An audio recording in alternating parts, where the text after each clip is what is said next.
2020 సంవత్సరంలో ఈ కేసును సుగాలి ప్రీతి కేసును సిబిఐకి అప్పగించారు. అవును. ఫిబ్రవరి 27వ తారీఖున అనుకుంటా, ఫిబ్రవరి 27, 2020లో ఆనాటి జగన్మోహన్ రెడ్డి ప్రభుత్వము జీవో ఇష్యూ చేసింది. విచిత్రంగా 1-3 అంటే మార్చి 1నే సెంట్రల్ గవర్నమెంట్ వాళ్ళ డెసిషన్ తెలియజేశారు. ఏమని? ఈ సుగాలి ప్రీతి కేసు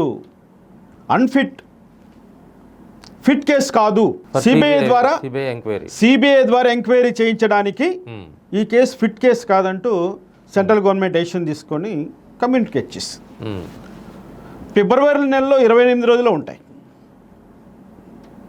ఆ సంవత్సరం లీవ్ సంవత్సరం అనుకుంటాను బహుశా, లేదా 27వ తారీఖున జీవో ఇష్యూ అయితే విత్ ఇన్ 48 అవర్స్లో సెంట్రల్ గవర్నమెంట్ ఏం ఎగ్జామిన్ చేసింది, ఎన్ని సాక్ష్యాధారాలు పరిశీలించింది, అంత స్పీడ్గా విత్ ఇన్ 48 అవర్స్లో మేము అన్ఫిట్ అంటూ కన్క్లూజన్ ఎలా చేసింది. దాన్ని జగన్మోహన్ రెడ్డి ఎలా యాక్సెప్ట్ చేశాడు?